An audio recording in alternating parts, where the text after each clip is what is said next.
Let's be honest, the world of finance can feel, well, confusing. It's like a secret language designed to make us feel like we're not in on the joke. So, in this explainer, we're going to break down a powerful book that flips that script. We're not going to memorize a dictionary. Instead, we're going to look at the common mistakes, the financial bungles, and turn them into breakthroughs. Ready? Let's get into it. You know the feeling. You open a letter, an email from your credit card company, and there it is, staring back at you in bold letters. APR 36%. And for a second, your stomach just drops.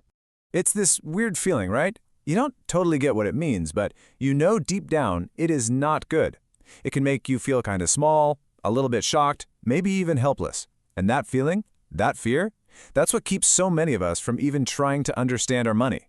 But here's the thing, the real cost of not understanding that one little term isn't just a number on a page.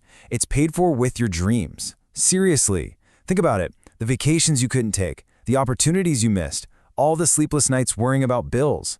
This isn't just about math. This is about your peace of mind. It's about your freedom. So, what I love about the way this book breaks it all down is that it's like a domino effect. You just have to focus on knocking over that very first piece, and then everything else starts to fall into place, almost automatically. And that first, most important domino, it's called cash flow. So what on earth is cash flow? Let's just cut through all the jargon. It's simply the money you have left over after everything, and I mean everything, is paid for. That's it. It's the only money that actually matters for building the life you want. And this is just such a brilliant way to picture it. Imagine your income is water flowing into a big bucket. Payday comes and whoosh, the water flows in. But that bucket has holes in it. Your rent? That's a big hole. Groceries, your car payment? More holes. That streaming service you forgot you were even paying for? Yep, another tiny, annoying little hole. Now here's where we get it wrong.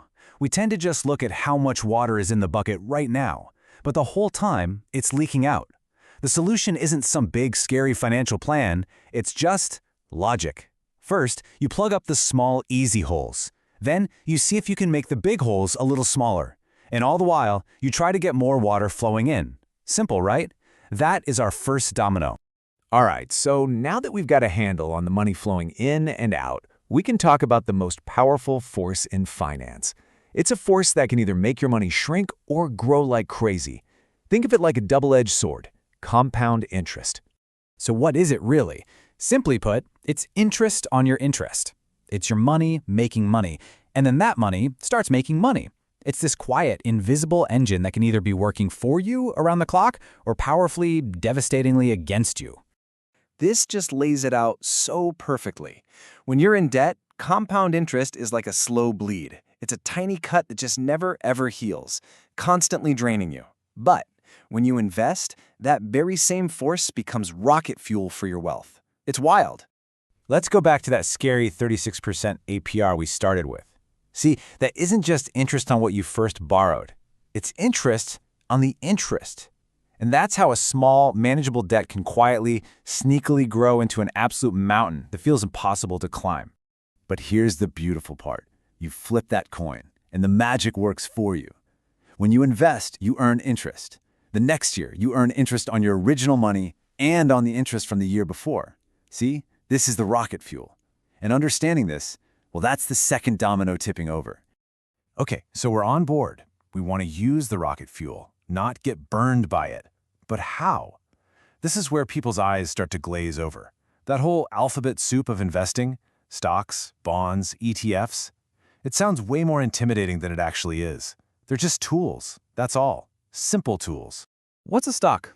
It's just owning a tiny, tiny piece of a company. You buy a stock in, say, Apple, you literally own a little sliver of Apple.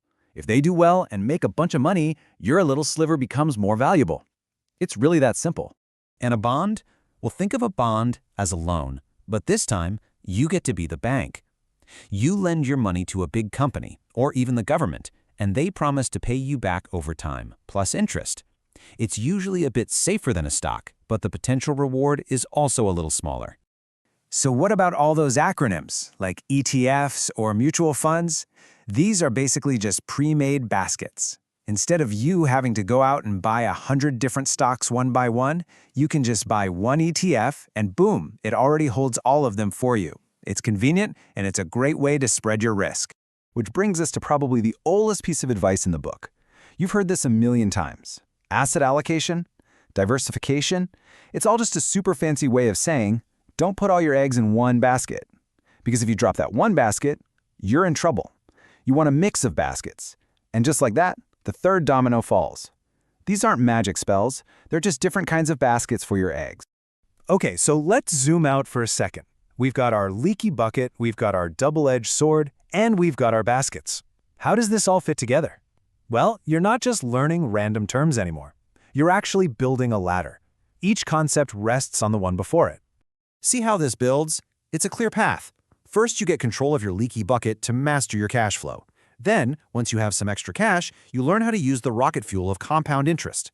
Next, you choose your tools, your baskets of stocks and bonds. And finally, you learn to put those tools in the right containers, like retirement accounts, to be smart about taxes. Each step is a domino, knocking over the next one. And this really gets to the heart of the whole thing. You don't have to be some kind of hero and scale this massive, intimidating wall of financial jargon all at once. You just take it apart, piece by piece, brick by brick. What this shows us is that finance isn't actually that complex. It's just been explained to us really, really poorly. It was like a secret language nobody ever gave us the key to. But once you have that translation, what used to feel like total chaos starts to look like a map. By connecting these weird, jargony words to real-life, costly mistakes, they stop being scary. They become useful labels for ideas you now actually understand. You're equipped. You have the map. So the only question left is, what's the first domino you're going to push?